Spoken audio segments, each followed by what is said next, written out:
Yeah,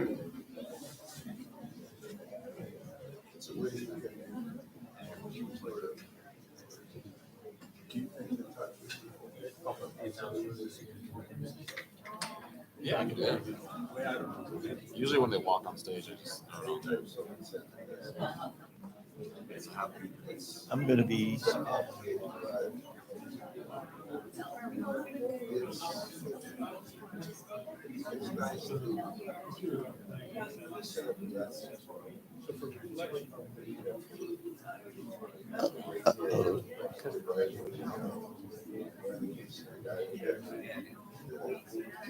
Sit down.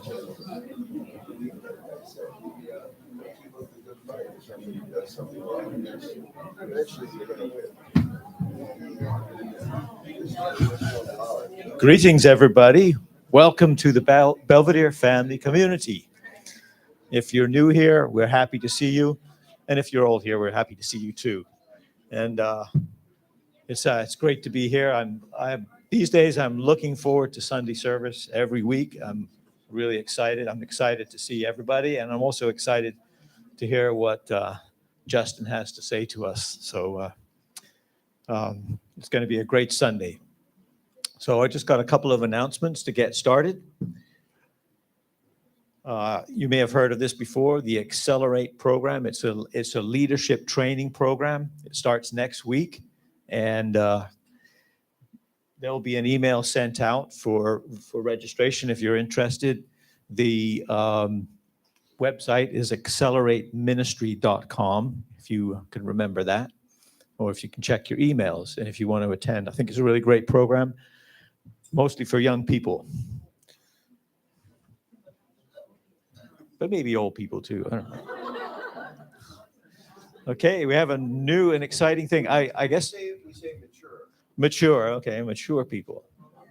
Yeah.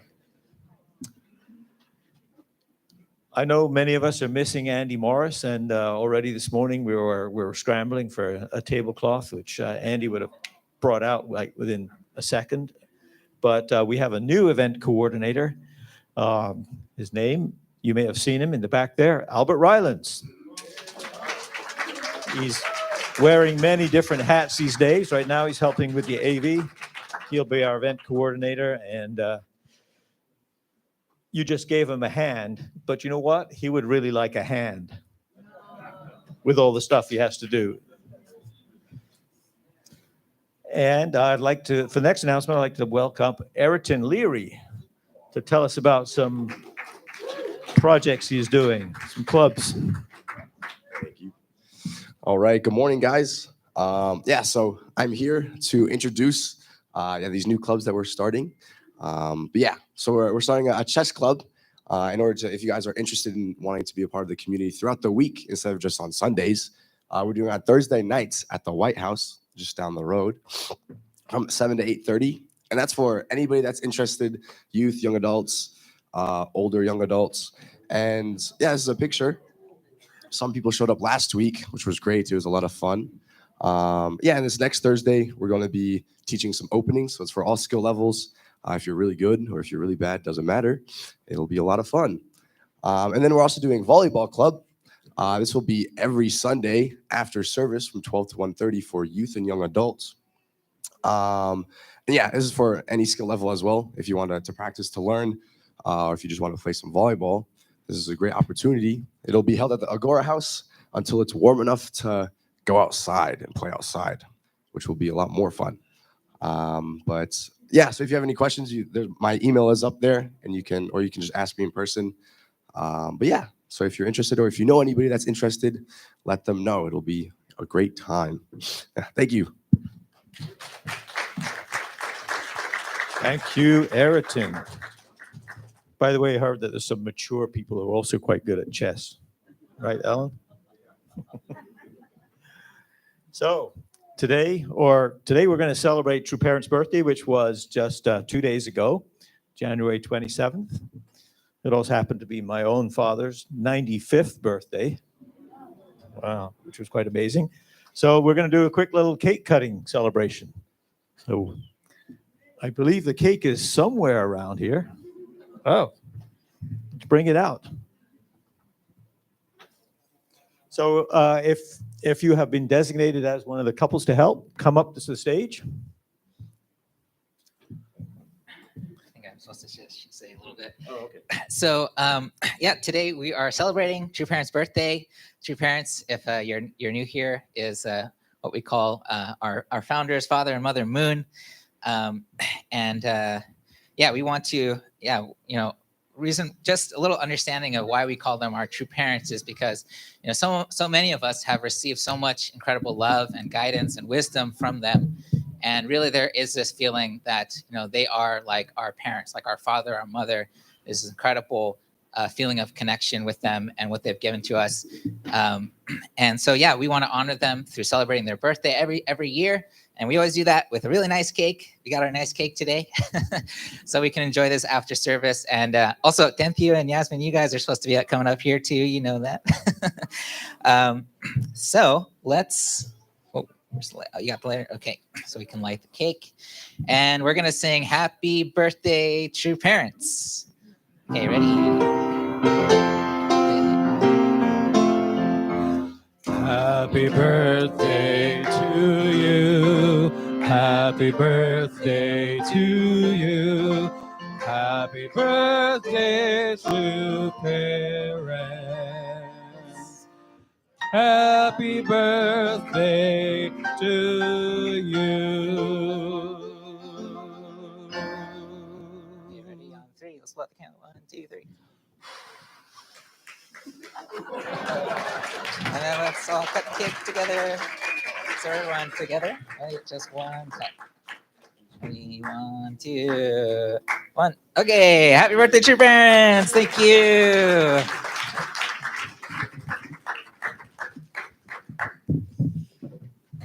Wonderful. So don't forget, stay behind after Sunday service and you'll be able to get a slice of that cake. So, I was talking to Mika the other day and she said she wasn't going to testify, but she couldn't keep it to herself. So I'd like to welcome her up to give a little testimony. Come on, Mika.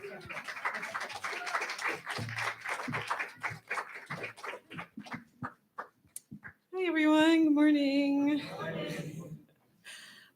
So I just wanted to share just a little thing that happened around a week and a half ago. I was kind of inspired by Pastor Justin's sermon about kind of like the call to action about kind of like seeing where each stage someone was with the spiral dynamics. And so just a little backstory, but I've been struggling. I was struggling a lot with my coworker at my job, and I tend to kind of go within myself and think oh, it must be me, something's wrong with me. So this call to action was kind of like this kind of like inspiration where I was like, okay, let's just observe where this person's at and take myself out of it. And so the night before I went to work, I was kind of really struggling. I was crying. I was like, oh God, I think this will be enough. I think I may quit, And so I went in the morning. I was totally detached. I was like, okay, I'm just going to accept where I am, accept where the person is, and think about, okay, where is he at? And then kind of just work with that. And so there was this thing at work where he needed my help for something, and I unfortunately didn't know actually how to help him. And so I was like, okay, well, you can just call someone else from a different location to ask for help, and then I went about my business, went on my computer, and then he got pretty upset. And I honestly didn't know why, because I didn't know how to help him. So I don't know why someone would be upset with me. And then eventually he kind of left the desk. So I was okay. And then he came back. He was packing up his things. And I was like, are you leaving? I asked, because I was curious. He's like, yes, I am leaving. I'm never going to come back. And I was like, oh my God, what happened? And so he apparently just, even though he kind of left because of me, I'm sorry to say, but I was kind of shocked. But the lesson that I learned out of that was that I didn't react. And I normally did react to his behavior, but I just stayed within myself and I accepted that, okay, I didn't do anything wrong. I accepted where I was, and then I also accepted wherever he was. And it could be like which stage he was or whatever he was feeling. And I was able to just accept. And then it turned out for me was a big revelation for me that I felt that I was able to not react. And that was the biggest thing for me. So I thought that Pastor Justin's sermon really helped me to kind of figure that out within myself. So yeah, that's what I wanted to share. Wow, great. Thank you, Mika. See, real spiritual growth is happening here. You pay attention, you follow these words. So I'd like to welcome up the song team. We can sing some songs together. Wonderful. That was a wonderful testimony. Don't you think so? Yeah. We all have beautiful testimonies after these great messages Pastor Justin gives. So let's all stand together and sing some songs. We start with the song Day of Glory. 2, 3. Through silent darkness comes His constant clearest voice. His words of truth and life wake us up from sleep. Sing glory. Glory, oh glory, oh glorious Lord. Welcome, oh welcome, oh welcome here now. Giving all you have and joined with our Lord, one with our God, sharing love and beauty evermore. For now the day all men desire, day of celebration is at hand. Sunrise and morning comes, we rise out moonless night, spread forth the word of good, giving all your strength. Give all your voice then. Glory, oh glory, oh glorious Lord. Welcome. Welcome, oh welcome, oh welcome here now. Giving all you have and joined with our Lord, one with our God, sharing love and beauty evermore. For now today. For now the day all men desire, day of celebration is at hand. All holy children come, new days have dawned at last. March forward one and all, quickly now unite. Glory. Glory, oh glory, oh glorious Lord. Welcome everybody. Welcome, oh welcome here now. Giving all you have and join with our Lord, one with our God, sharing love and beauty evermore. For now the day all men desire, day of celebration is at hand. Sing it out, glory. Glory, oh glory, oh glorious Lord. Welcome, oh welcome here now. Giving all you have and join with our Lord, one with our God, sharing love and beauty evermore. For now the day all men desire, day of celebration is at hand. Amen. Amen. Oh yeah, the day of celebration is at hand. And let's go on to the next song. Are you ready for this one? Oh yeah, we're ready. This is a testimony. I I said I wasn't gonna tell nobody, but I could keep it to myself. but I Could keep it to myself. but I Could keep it to myself. I said I wasn't gonna tell nobody, but I Could keep it to myself. what the Lord has done for me. Everybody sing out. I said I wasn't gonna testify, but I could keep it to myself. but I Could keep it to myself. but I Could keep it to myself. I said I wasn't gonna testify, but I Could keep it to myself. what the Lord has done for me. You ought to be there. You ought to be there when they save my soul. You ought to be there. You ought to be there when they put my name on the road. and I Start walking, I start talking, start singing, start shouting. Oh, what the Lord has done for me. You ought to be there. You ought to be there when they save my soul. You ought to be there. You ought to be there.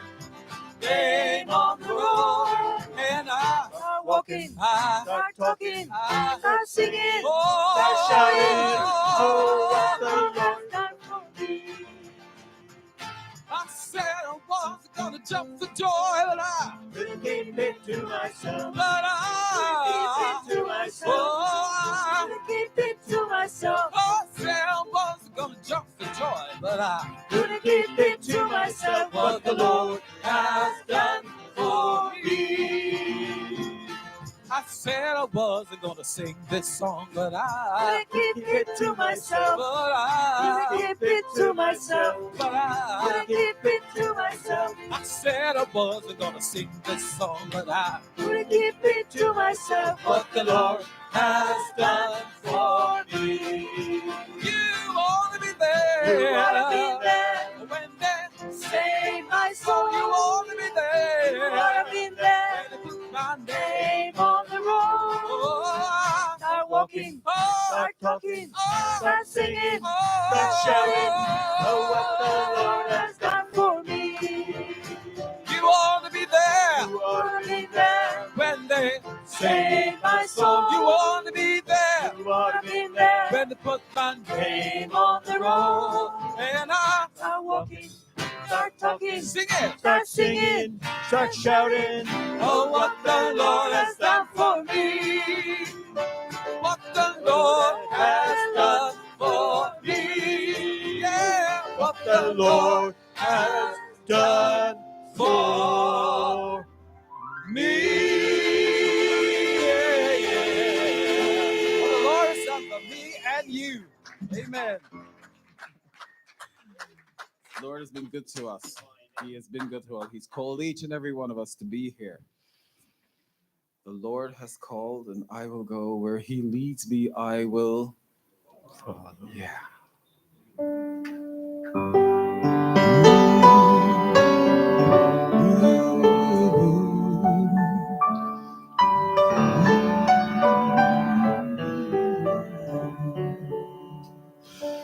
The Lord has called, and I will go where He leads me. I will follow the saving sorrow as the joy. With one heart I follow my Lord, for none on earth can turn me back, not even death can stop me. No, none on earth can turn me back, not even death can stop me. To barren valleys piled with thorns, I will take the living message. To sorrow's foul and wretched streets, I will bear the word with God. I'll bind my heart. I bind my heart to yours, that is it may be an offering. I bind my heart, my life to yours, that it may be an offering. To you belongs our full acclaim, oh glory, power, and honor. The world's content, I do not fear. I will gladly bear the cross. Without esteem, without esteem, without renown, my only wish to follow. Without esteem, without renown, I only wish to follow you. Thank you. Thank you. God bless you. You may be seated.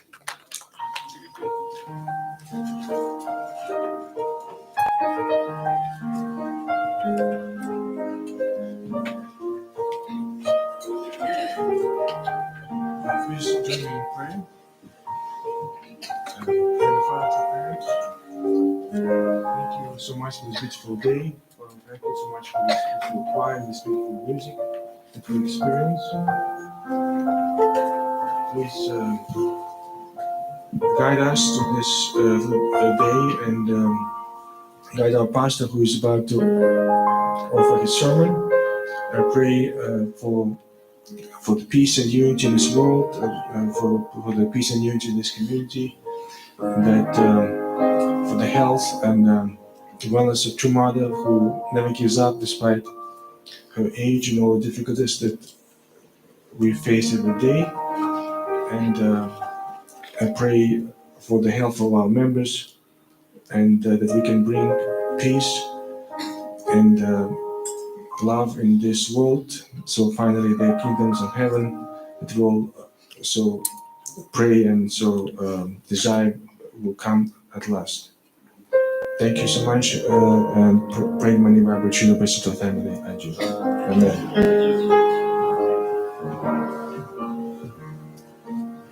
Thank you, Robert, for that beautiful prayer. Now's the time. Hope you're all waiting because this sermon has a powerful title. It's called A Year of Impact. So I hope you're ready. And Justin, our pastor Justin, is ready to deliver God's word. So let's welcome him up. Thank you.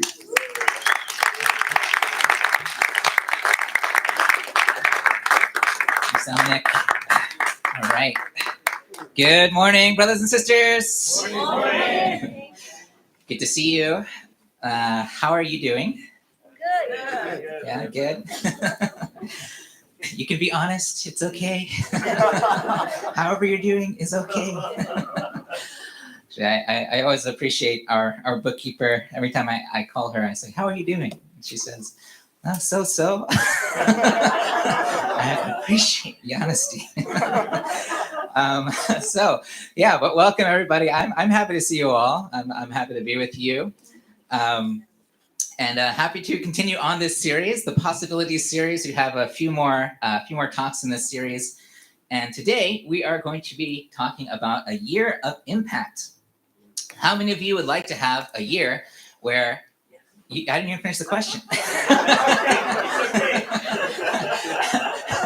How many of you would like to have a year where you could really feel like, wow, I made a difference this year? How many of you would like to have that kind of year? Okay, awesome. It can be whatever that means to you. Maybe that means making an impact on the world, in your communities. It could be an impact on your family, or maybe an impact on your own, mental, emotional well-being.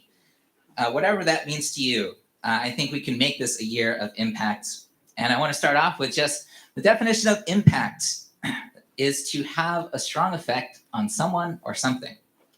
So one way to look at that is kind of like, when you think about impact, it sounds like something's hitting something, right? So you think about something that has like a trajectory, right? I think in our life, we all have a certain trajectory in our life where we're heading in a certain direction. And sometimes that direction where we're heading is exactly the direction we want to be. And sometimes it's not so much, right? So an impact is when something comes to impact that direction and change the direction of where we're heading in our life, or change the direction of where our community is heading, our family is heading. So that's the way I look at impact. Is making a difference in the destination, the direction of where we're heading. And before we get started, I think it's good to just reflect on this question: what is the impact that you want to make in this world, this nation, community, or your family? You can just choose one of those, or again, it can also just be an impact on yourself that you'd like to make this year. Let's take a moment just to think about that.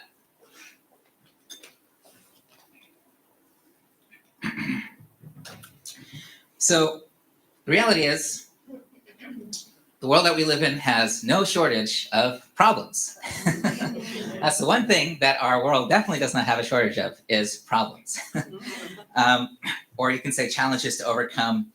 Let me just hear from you guys, first of all. What are some challenges, some problems that you see in the world that maybe are worth doing something about? What do you think? War. Okay, war. Murder. What was that? Murder. Oh, peace. Okay. Murder. Selfishness. Okay. Famine. Famine. Okay. Anything else? Impurity. Impurity. I'm sorry. There's voice. You gotta speak up. Family breakdown. Okay. Family breakdown. Okay. Great. Yeah. So there are so many potential problems that we could take on in this world. Just to name a few: poverty, pollution, climate change, the homelessness problem. Political corruption, drug addiction, pornography addiction. The war in Ukraine is something that's out there on the news. Teenage pregnancies, racial divisions and injustices. Family breakdown was mentioned. And in this world, it seems like there are just so many problems in this world, and it can be quite overwhelming sometimes to just feel like, wow, there's just so many difficulties out there, and not only just out there in the world, but also sometimes it's like in our own families, right? In our own communities, like, wow, there are just so many issues, so many things, or even just in ourselves, like there's just so many things going on with me, and sometimes. Sometimes when we think about even the world's problems or society's problems, we think, wow, I've got so many problems of my own. How can I even think about doing anything about the world, right?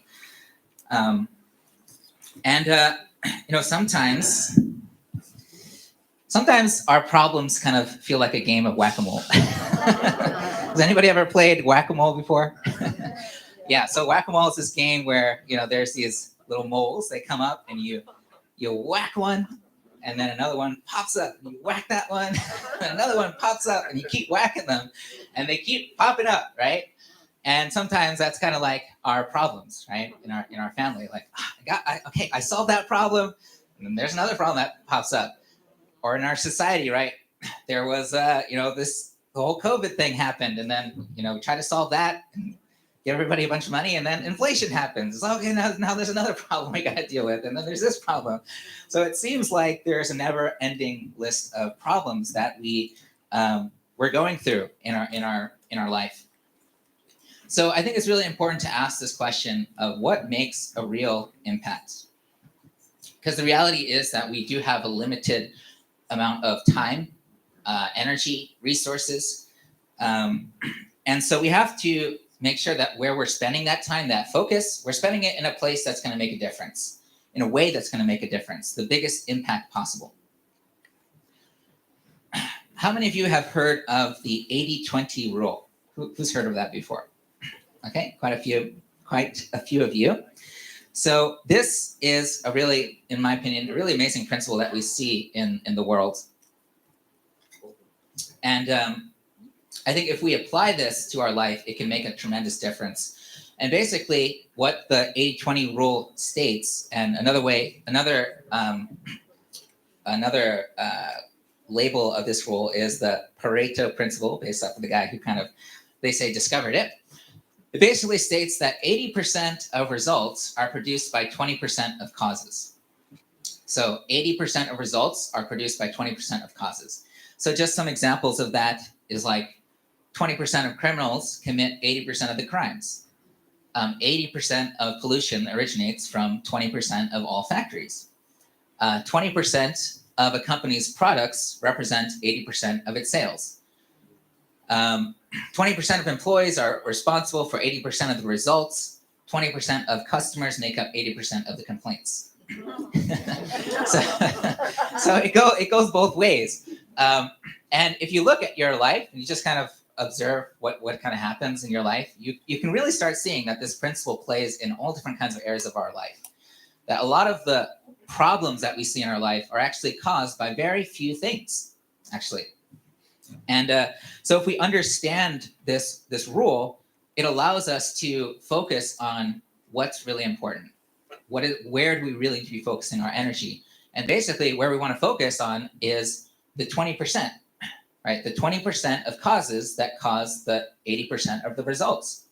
So an example is if you have a business and you have 100 customers, rather than focusing on making all of them, perfectly happy with your business, focus on the 20 that are actually producing 80% of your results, your profits, and make them really, really happy.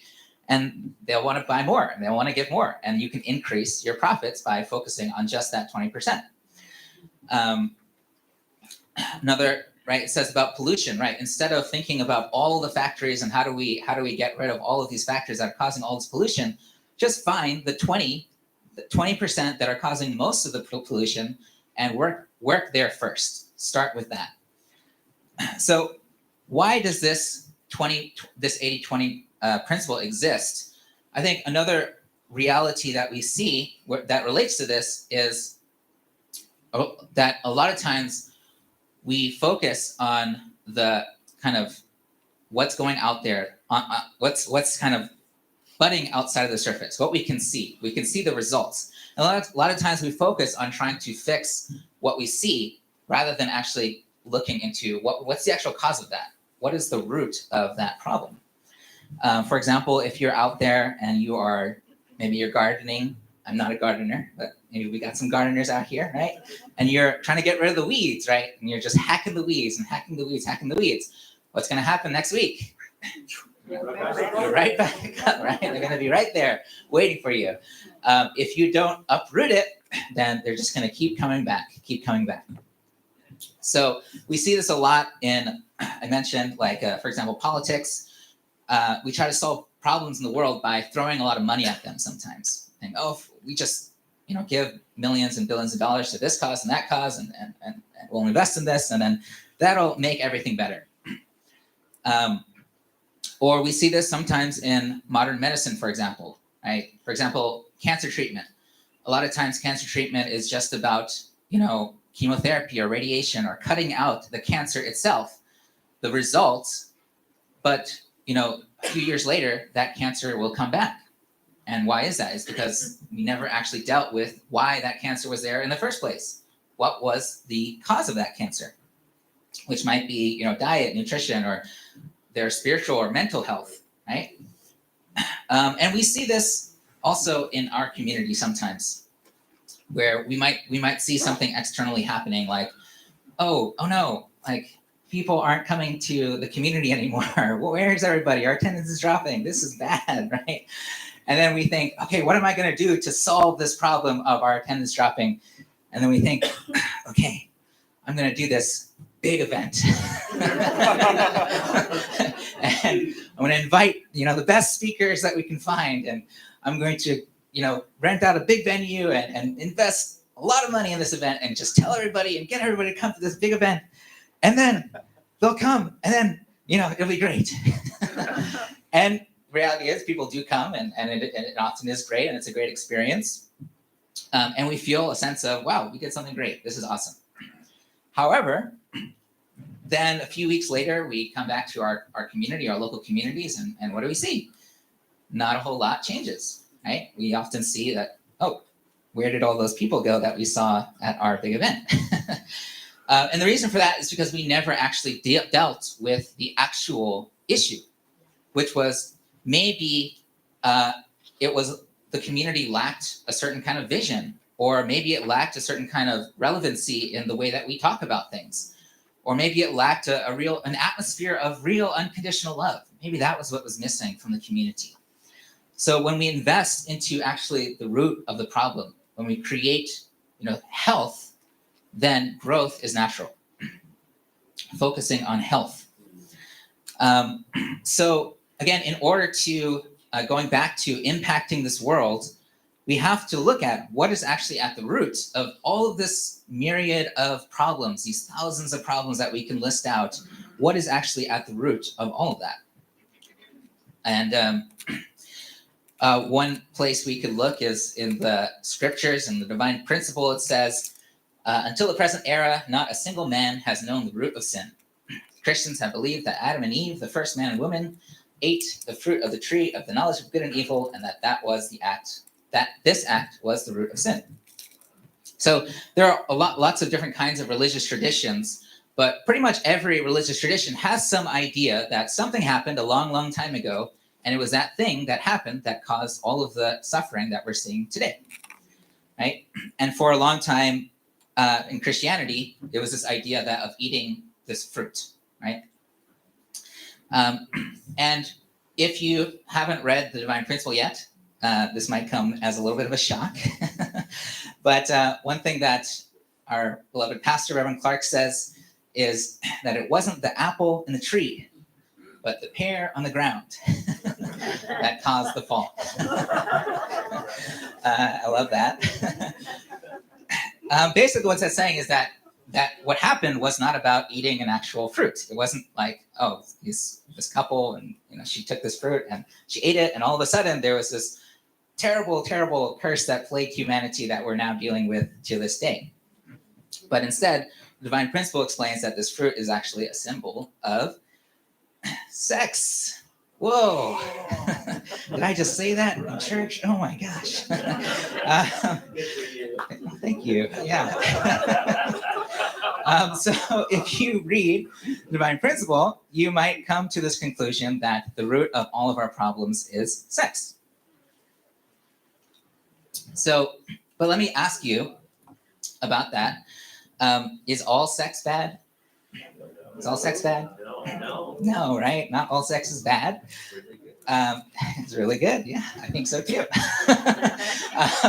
But we might say, maybe we'll say, no, just, promiscuous sex or outside the confines of marriage is bad, is wrong. And while I don't disagree that, I do plan on raising my son to protect his, we might say purity, to, wait for after marriage. But I do see some limitations of focusing on the act of sex itself. And let me tell you why. So if we think that what the root is this physical act of sex, then we might think that, oh, well, then all we have to do is to create a world where people stop having premarital sex. And that'll solve everything, right? We think, and there's many ways that we might possibly do that. We could create some laws that say that premarital sex is illegal and make it extremely, punishable to do something like that, so that it's so scary that no one would ever even think about doing that. Or we can, once they hit puberty, they go to separate schools, or we send them to a separate nation. And once they get married, then they can come back and live in Canada or something. I don't know. There might be ways that we could think about how to create a world where people stop having premarital sex, right? But even if we did that, well, first of all, I would just want to say that would be very, very difficult to do. And would that lead to all of a sudden that we are all peaceful, that every family is perfectly ideal and wonderful, and we're living in this ideal world that God intended? So we have to again ask ourselves, that is sex the root, or is it just the trunk? So now don't get me wrong. I do believe that this insight that Father and Mother Moon discovered about the apple actually symbolizing sex is incredible.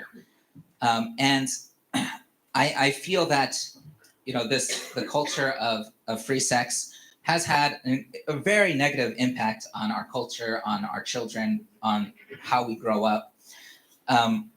So maybe we could say that, sex might be the trunk that led to other things. But actually, if we go into the divine principle and look a little bit deeper, we can actually see that it's not actually the physical act of sex that is the root of everything else. And I wanted to say that this is not just coming from some kind of scriptural study of looking into divine principle, but this is something that I'm coming from my own experience. A lot of times we look at people and we say, oh, they're all having sex. We have to educate them on how wrong having sex is. And a lot of times our solution is education, education, education. They don't know enough about divine principle, or they don't know about the consequences.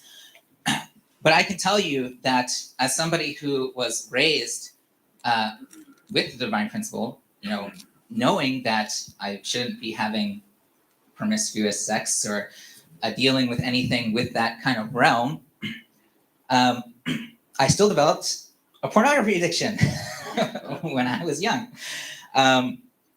And it was an addiction that lasted most of my adolescent and adult life. And even though I would guilt myself, I would shame myself, I would tell myself how wrong I was and how bad I was and how bad what I was doing was, I would watch all of the documentaries about how wrong it was and how much trouble it was causing. I still found myself addicted. I still found myself watching. And it seemed like no matter what I did to address the issue, which I thought was pornography, I put on the filters, I joined a small group, I got an accountability partner, nothing seemed to work. Why couldn't I stop? And it wasn't until I realized that I wasn't dealing with the root of the problem. Because we have to ask the question, why? Why do people have sex before marriage? Why do people watch pornography? Why do people get addicted to things like this? It wasn't until I started to deal with the fact that, wow, I feel this sense of deep loneliness in my life, this sense of deep disconnection from people, from God, from my wife. When I started to deal with these issues in my heart, that's when I start to see the results. I start to see everything above my reality, my physical reality, start to change when I start to deal with my internal reality, the real cause. And going back to divine principle, we see that something was happening before this sexual act took place. Right? There was something happening within the heart of what we say, Lucifer, the archangel. And there was a certain pattern that was taking place that also occurs in our life. This is the same pattern that stops us and keeps us stuck, was what was happening in the archangel's mind. And that was causing him to feel distance, this artistic distance from Adam, from Eve, from God, to feel disconnected, to feel alone, to feel unloved. And if we look at our own lives, we'll see that we have these same patterns in our own life that keep us disconnected from the people that love us, the people that God put into our life to love us, our family, our parents, we might call them our able or spiritual parents or our true parents, whatever you want to call it, those people that are in your life to actually help you to receive God's love. And what do those patterns look like? It says in the divine principle, these 4 fallen natures. It says the failure to see from God's standpoint. We are not looking at people. We're not looking at life in the way that God would look at it. We're leaving our proper position. I'll explain a little bit more what these mean. Reversal of dominion, multiplication of evil. So I'll give you an example. So for those of you who don't know, in our movement, we kind of have a structure where our leaders are supported by leaders above, and those leaders are supported by leaders above them, and kind of tried to make it so that everyone has some kind of support system. And so for above me is Pastor Milhan, who's over in Manhattan. He's our district pastor, right? So what this might look like is failure to see from God's viewpoint would be like, I look at Milhan and he says something. And when he says that thing, I start to question his, intentions. And I start thinking, this Milhan guy, he's not really a good guy. He doesn't really care about me. He's just, we're giving our tithing to the district, and they're just sucking up all of our funds and using it for their own purpose. That's not right. So that's kind of the failure to see from God's viewpoint. We start to see people in a different way, right? Something starts to shift in who this person is. And then leaving our proposition, I might say, I don't need this guy. I don't need the district. I'm not going to listen to them. And in fact, I think he should be taking orders from me. And then reversal of dominion. What does that look like? So then I might do something to try to dominate him, to try to make him change or make him to follow what I want him to do. So I might say something like, I'll talk to Akiko-san, our bookkeeper, and say, you know what, Akiko-san, let's stop giving money to the district. And until he changes, we're not going to do that anymore. So I'm trying to dominate him by using some kind of levers that I have. And then multiplication of what does this often look like? Would be like, maybe I would come here at service and I tell you all how terrible of a person this guy is. Like, he's doing this, he's taking all of our money, you should all just stop listening to him. And I get all of you to agree that is what we should do. Does this sound familiar? Mm-hmm. By the way, I have a wonderful relationship with Milhan. I love the guy so much, and we talk almost every week. We have a great relationship, and he's a wonderful person. But I just wanted to put this as an example because, this is something that happens, and sometimes it's about our spouse. Like, oh, this person doesn't really love me. Sometimes it's about a member in the community. Is, oh, this person is so strange, or so I can't relate with this person. They're just so awkward. What is that? It's we're not seeing them as God's child, right? And then we start to judge them. We try to dominate people. We try to say, you better change, and if you don't change, I'm not going to love you. I'm not going to give you what you want. And we tell other people, that this is the reality. This person really is. They're so awkward. They're so strange, everybody. Does that sound familiar? Yes. Listen, we all do this. And what I really want to get to is that really the root of all problems comes from this artistic dissonance, this disconnecting of our hearts, whether that be, oh my gosh, whether that be with God, with brothers and sisters, with our leaders, whatever that might be. It all starts with this disconnect of our heart. And I just want to be really clear that doing all of these things does not make you wrong and does not make you a bad person. It just means that you're human. You do these things. I do these things. We all do these things. And the reason why that's important for us to understand is because when we think that this is something bad or wrong, we tend to want to hide it. We tend to not want to admit that we're actually doing this. So what I want to let you know is that it doesn't make you wrong. And I'll admit that I've had those thoughts about Milhan. But what do we do when we have these thoughts? What do we do when we start thinking negatively about people? We have to catch it where it is, wherever it is, whatever stage you got to catch it. And you've got to commit to having a genuine conversation with that person. Confront it before it gets out of hand. really to resolve these big problems that we face in humanity. All of them, if you look at all of them, they all come from these 4 points. We're not seeing people as God's children. We are trying to take over. We're trying to step out of where we should be to a different place. We're trying to dominate people. We're spreading lies about people.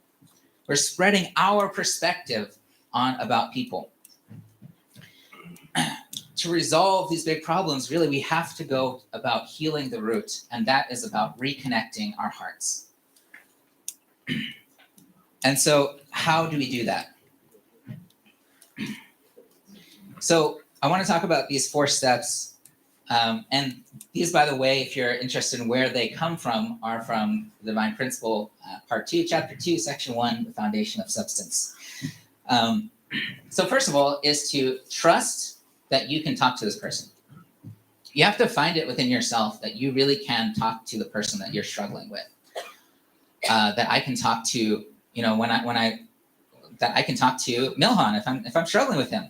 That he is capable of listening, and we're capable of coming together. And a lot of times that takes a lot of faith, a lot of connection with God. The second point is to reflect on their side of the story, or at least consider that there is another side to the story. I think that, maybe this is what I'm observing, and I'm thinking that this means that this person is a bad person, or they don't care about me. But just to reflect that there might be another side of the story, that there might be something else going on in that person's heart. And then the third point is just to surrender to them. What do I mean by that? It means to give up that armor that you wear. Give up your rightness, that I am right about this. Give up your desire to dominate that person. Be vulnerable and share honestly. This is what I did. This is what I was thinking. Yeah, I thought, I look at you and I saw a monster. Tell the truth.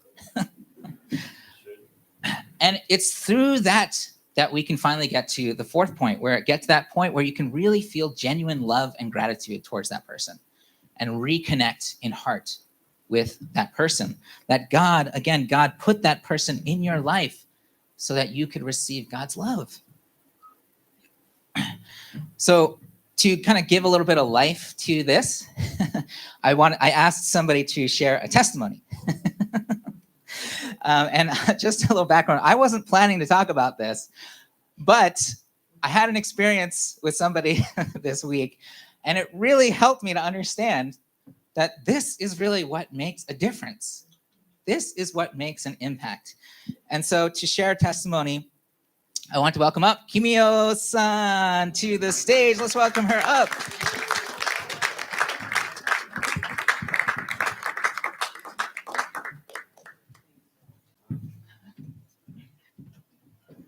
Good morning. So I find that I'm that 20% who complains, right? I start to realize I'm always complaining in council, so I guess, But anyway. So let's see, I can see. So, after this experience, I realized that I'm the queen of Cain and Abel's killer. And when I become Abel, I will become Cain's killer too, that kind, But the funny thing is I perceive myself as good Cain. I thought, who supports Abel with a positive attitude. That's me. So in the last council meeting, I came to disagreement on Pastor Justin's proposal. What he described about himself towards Milhan was just about me, exactly. And, I call myself at number 4, almost there. And then I caught myself. That's the background. Yeah. So after, that, the more I thought about his proposal, the more I developed doubt, distrust, and dislike toward Pastor Justin. Yeah. So to clear up my thought, I talked to all different people. like my husband and some council members, and and so it solidified the legitimacy of my opinion and disapproval of his opinion. Yeah.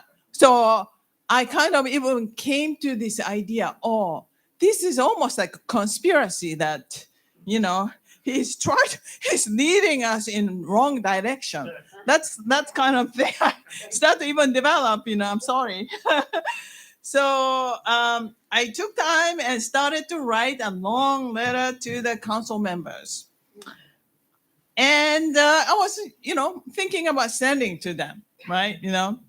And I heard a clear voice, inner voice saying, why are you talking to them? If you have doubts and questions about Pastor Justin, why don't you ask him directly, right? It makes sense, isn't it? But anyway, I also remember what I was working on the last few weeks, actually with help of Pastor Justin. Then I hold on a second. Where am I? I realized that I had a strong limiting thought when I have conflicts with people. I mean, usually they are pretty close to me. And then what happens when that happens, to me in that situation, I withdraw interaction with that person. That's first thing I happen. And I feel powerless about influencing others and think the person won't understand me. I just start to feel, he's not going to understand me anyway. Yeah. And then I start to develop more negative thoughts about that person and create my version of that person. And then I became upset and cold and make more distance from that, and sometimes I cut off relationship even. That happened in the past. Yeah, right? So what I was trying to do, with Pastor Justin, before all this thing happened, so I was trying to make a new reality. So I was preparing to remind myself not to avoid or run away when that happens, right? So be honest with myself and express my feeling to that person, whether that person will receive or not. And believe I can influence and touch other people's heart to grow, because we are growing together, right? So I was preparing, and I thought I was doing good job with this, and then this happened. So I completely forgot all about it. And so, I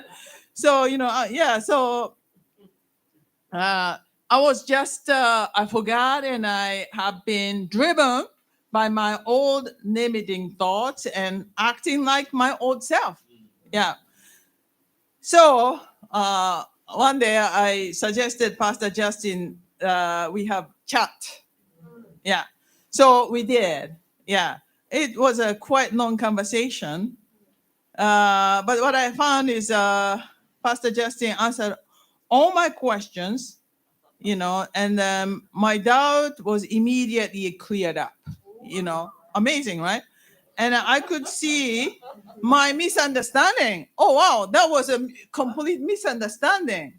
Yeah. I took it completely wrong way, or maybe I was so spaced out, right? And I was not following what he was saying. So, and I also saw the true motivation behind his proposal. So I felt sorry for not caring for him.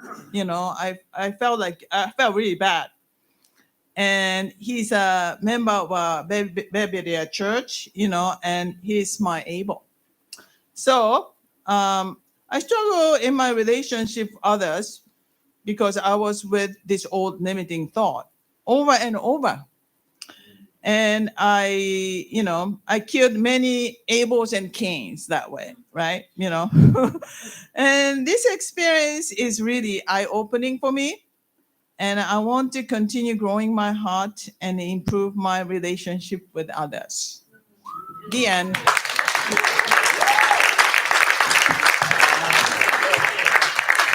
Wow, that was amazing. Actually, can we all just stand up and give her an amazing round of applause? That was.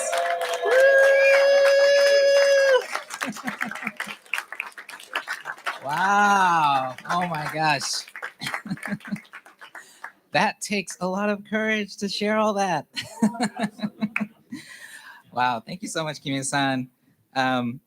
Yeah. And also, I just wanted to say that, at the end of that conversation, I said, I love you. And she said, I love you too. And yeah, I really felt like, wow, this is my mom. And she was like, this is my son. I was like, it was so beautiful. Yeah, I'm just so grateful for that she had the courage to come up here and share all that, because she literally just did all of these 4 things right there, and sharing the goodness, multiplying the goodness, right? That's really what this is all about. And I hope that we can all, as you listen to her sharing, I hope you could see yourself in that, right? Because that is what we all do, and none of us are safe from that. I do that too, right? We are just human beings trying to figure this all out together. And so I love the honesty, and I really appreciate it. And so just to bring it back full circle, I really feel, if we look at the work that Mother and Father Moon do, right? We're celebrating their birthday, and I really just wanted to bring it back to, this is what they're all about. They are about restoring the heartistic connection between people. And if you look at what they've been doing their whole life, is they've been meeting people that maybe they struggled with, and they've been confronting, and they've been handling that difficult feeling. Just like Father met Kim Il-sung, the guy who imprisoned him. Yeah. He confronted it, and he saw God inside of this person. He saw from God's perspective. They met with Gorbachev. They met with these different religious leaders from all different kinds of faiths that often persecuted them, and they confronted them, and they found a place to meet together where their hearts became one. And so I want to just finish with this statement that healing the world starts with healing our hearts. If we really want to make the difference in this world, in our society, in our community, in our family, this is what it's all about. I'm not saying that we don't need to plan things. We don't need events. We don't need to, be good at things. But where does it all really start is in developing those relationships of heart. If we have a team that loves each other, we can do miracles.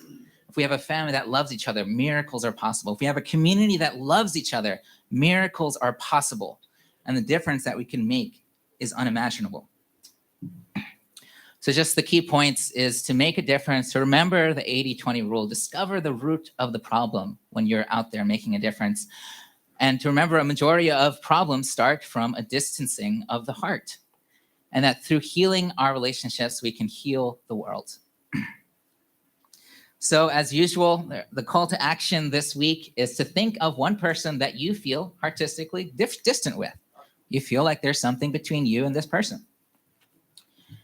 Sometimes it's just like, I feel distant from my wife because we haven't talked really in like a few days. Or, I just haven't seen this person and I just feel distant.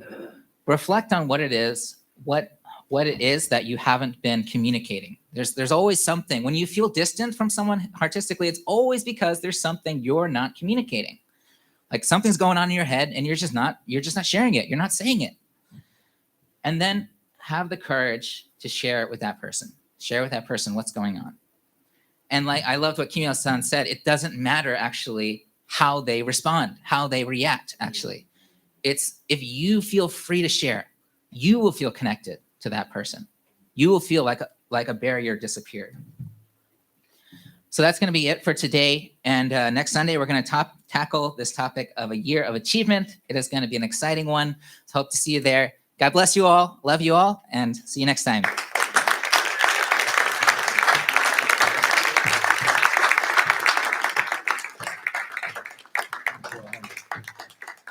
That was amazing. Thank you, Pastor Justin.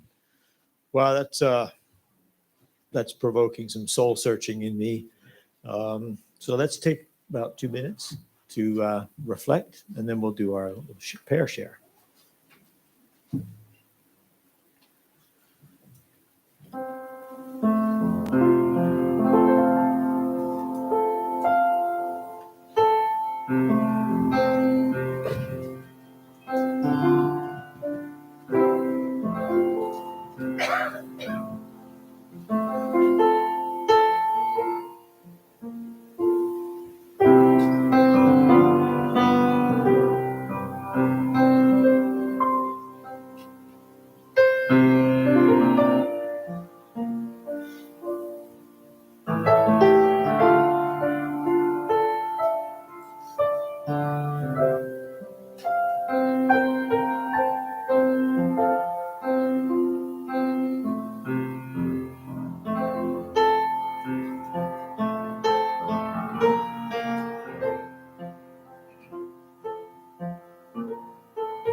Okay, thank you.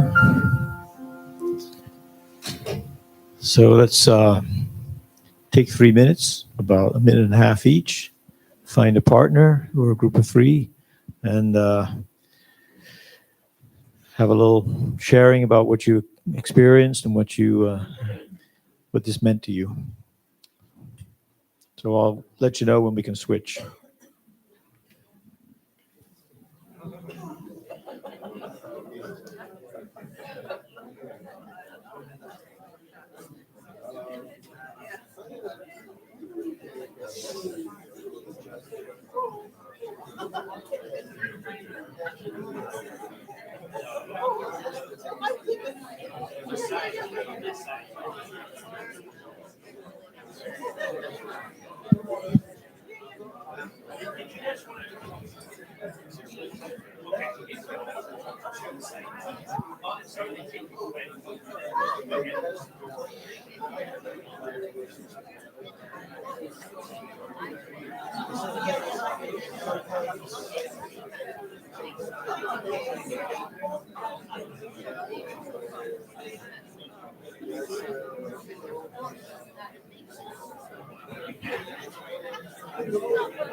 Okay, if you haven't switched, so please switch now.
This is the hardest part, always to break up. Everyone's having such deep conversations. This probably should go on all day, right? But if you can wrap it up.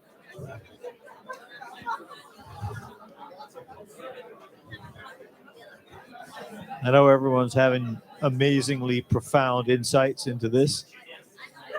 Yeah.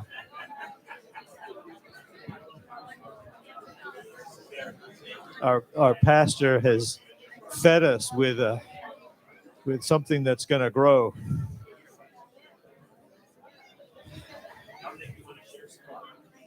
Yeah. Well, I was having a very good conversation with your wife. She told me some things. Yeah.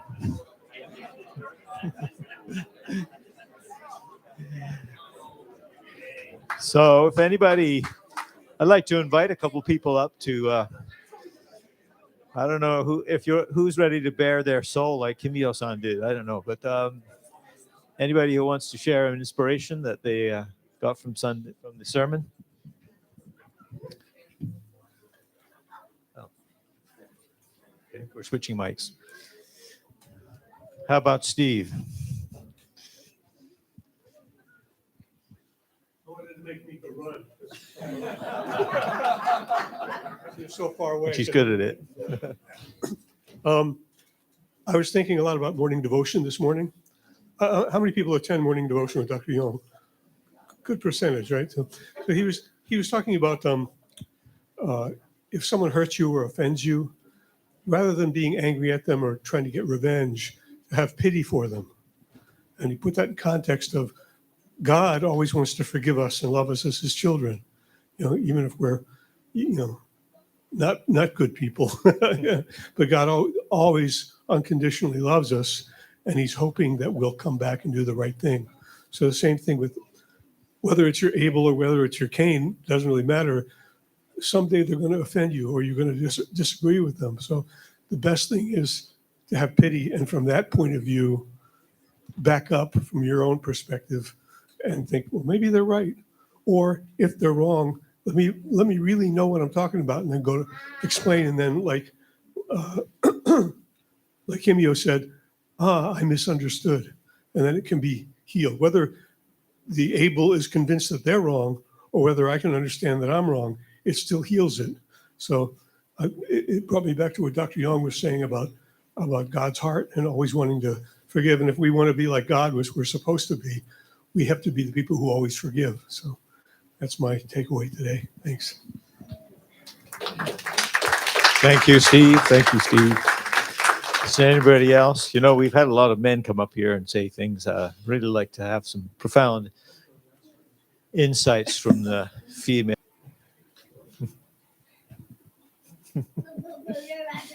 Too close to the heart.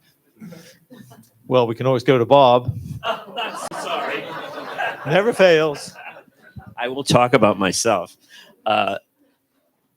This really moves me. And, you know, this is bravery, not just on our sister's heart, but on Pastor's heart too. My life has changed so much when, you know, we talk about chapter 2. Somebody called it like the 800-pound gorilla in the room, but we don't see it. But when I recently changed my life about purity, my whole life is changing.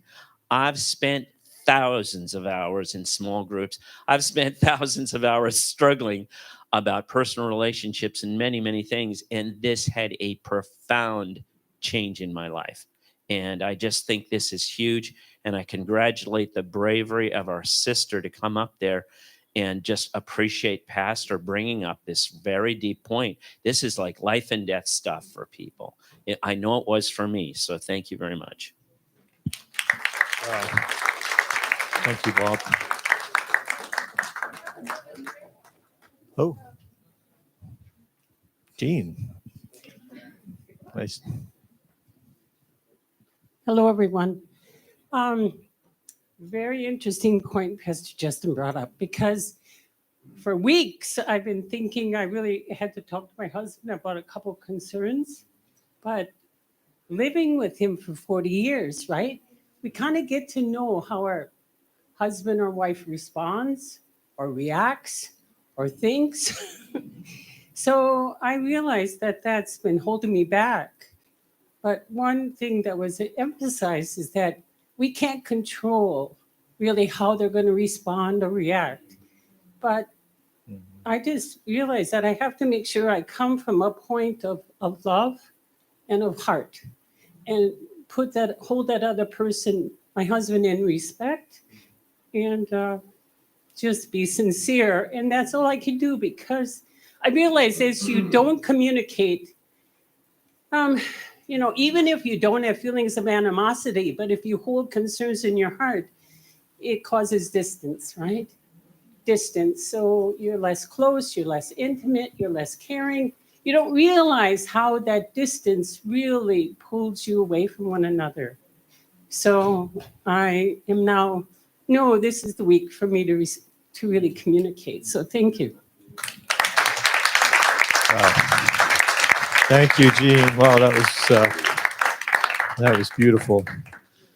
Maybe next week we'll hear Francisco's side of the story.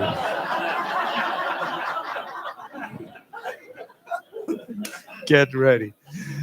Okay, before we sing our final song, I'd like to ask the people. I know all of you guys want to help pack up on all the chairs, and we really appreciate the help. But please, if you're in the back 3 rows, please leave those chairs there. And we will arrange them so that people can sit and talk after the service. So, and please stay for some cake. Let's invite the song team up. Wonderful, wonderful, wonderful service today. Good messages. Amen. So let's all stand and sing this beautiful song. Let there be peace on earth. Let there be peace in our lives. Let there be peace in our relationships. Let there be peace on earth, and let it begin with me. Let there be peace on earth, the peace that was meant to be. With God as our Father, brothers all are we. Let me walk with my brother in perfect harmony. Let peace begin with me. Let this be the moment now. With every breath I take, let this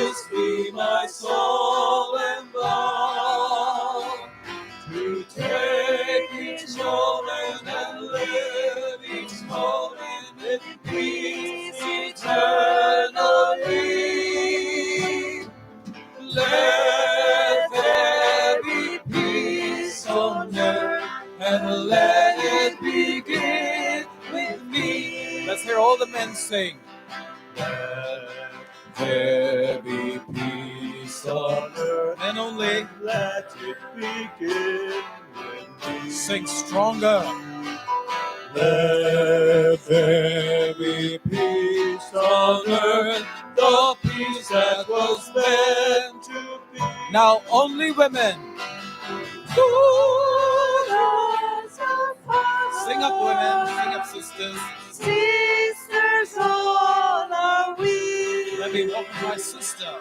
Let me walk with my sister. Beautiful. Perfect harmony. All together now.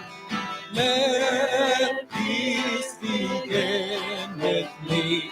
Let this be the moment now.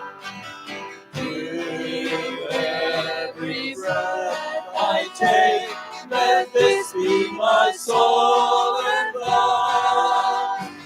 To take this moment and live each moment with peace eternally. Let there be peace on earth, and let it begin with me.